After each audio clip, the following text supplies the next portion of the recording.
Hello friends, this is Pawan Chaudhary. Welcome to study IQ MPPSC. MPPSC में 27% reservation का जो मुद्दा है वो सुलझने का नाम नहीं ले रहा है। पिछले कुछ सालों से हम लोग वेट कर रहे थे कि सुप्रीम कोर्ट में केस है, आज सुनवाई हुई, 12 तारीख को सुनवाई, 16 तारीख को सुनवाई, 25 तारीख को सुनवाई। लेकिन अब सुप्रीम कोर्ट ने बोल दिया है कि अब इस केस का मेरिट के ऊपर डिसीजन जो है वो हाई कोर्ट में होगा। मतलब हम लोग पहले हाई कोर्ट गए, हाई कोर्ट से सुप्रीम कोर्ट गए, और सुप्रीम कोर्ट ने बोला कि तुम भैया थोड़ा जल्दी आ गए हो, वापस आपको हाई कोर्ट आपको जाना चाहिए।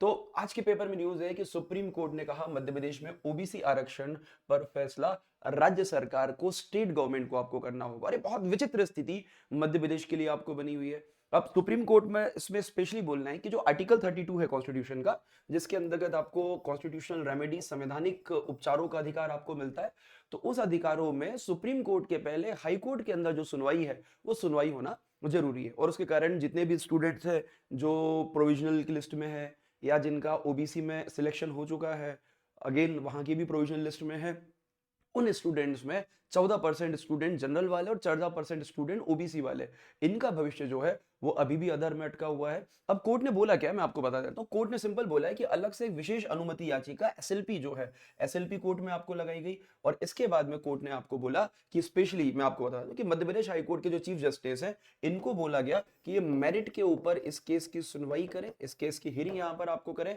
और साथ में सुप्रीम कोर्ट ने क्लियर चीफ जस्टिस को बोला है कि इसके लिए अलग से एक स्पेशल बेंच है, क्योंकि मामले को बहुत ज्यादा लंबा टाइम हो गया है। एक स्पेशल बेंच अलग से एमपी हाई कोर्ट में बनाई जाए, और इस स्पेशल कोर्ट के माध्यम से, स्पेशल बेंच के माध्यम से, और ये भी है कि स्पेशल बेंच की जो जुरिस्डिक्शन है वो chief justice of Madhya Pradesh के हाथ में हो, सचदेवा जी के हाथ में हो, और वहां से उस मामले को मेरिट के बेसिस पे सुनवाई किया जाए।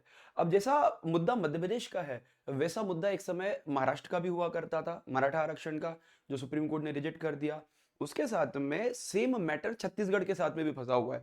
छत्तीसगढ़ का थोड़ा डेटा आप देखोगे तो एमपी में अगर आप देखोगे तो एसटी का रिजर्वेशन है वो 20% है। छत्तीसगढ़ ने बोला कि हमारे जनजातीय जनसंख्या ज्यादा है, तो उन्होंने इस रिजर्वेशन को बढ़ा के 32% कर दिया। अगेन वहां पर एससी का रिजर्वेशन 13, एस ओबीसी का रिजर्वेशन वहां पे ऑलरेडी 27 था।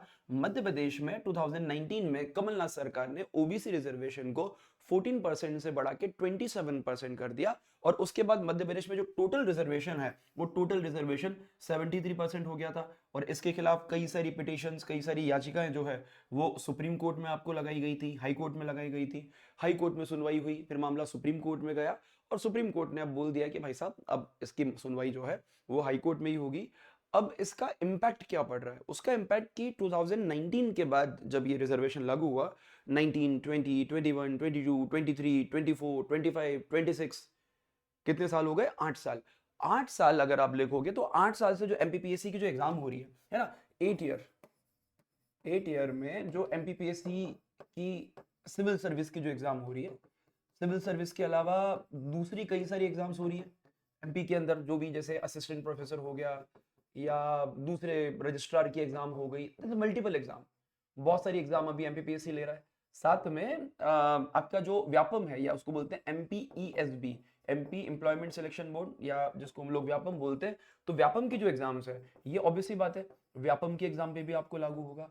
यहाँ पर तुम लोग देखें, चलो ठीक है, इन एग्जाम्स में मान लिया कि तकरीबन इसमें तकरीबन तकरीबन पोस्ट जो है 70 टू ऑलमोस्ट, मतलब 40,000 के आसपास इसमें कुछ पोस्ट होगी। लेकिन यहाँ पर बात करें तो व्यापम की जो पोस्ट है, गवर्नमेंट का बोलना है कि पिछले 2 3 सालों में लाख लाख वैकेंसी हम लोग दे रहे हैं। तो यहाँ पे तकरीबन अगर देखा जाए तो 2.5 लाख के आसपास जो भर्ती हैं, उन भर्ती और उनके कैंडिडेट्स के ऊपर बहुत ज्यादा इसका इम्पैक्ट पड़ने वाला है। खैर, अभी कोर्ट में सुनवाई होगी, उसका डिसीजन क्या होता है उसके ऊपर आपको डिपेंड करेगा। लेकिन कहीं ना कहीं इसमें जो देरी है वो कई सारे स्टूडेंट का जो भविष्य है, उनका जो फ्यूचर है, उस फ्यूचर को अधर में डाल रहा है। एग्जाम्पल के लिए कि किसी का सिलेक्शन हो गया ओबीसी लिस्ट से, प्रोविजनल लिस्ट में जॉब लग गई, उसकी जॉब लगने के 2 3 साल बाद अगर कोर्ट ने बोला कि नहीं नहीं, ओबीसी रिजर्वेशन गलत है, तो क्या उसका जॉब कैंसिल करेंगे? उसकी जगह फिर जनरल वाला जिसका सिलेक्शन होना है, जो प्रोविजनल में है, वो फिर वेट करता रहेगा, वो 3 साल 4 साल वेट करेगा, उसकी जगह उसको जॉब देंगे। तो क्या ये सोशल जस्टिस है? क्या ये सामाजिक न्याय है? ऐसे कई सारे सवाल मध्य प्रदेश के स्टूडेंट के लिए उठाए जा रहे हैं। देखते हैं ऊंट किस करवट बैठता है।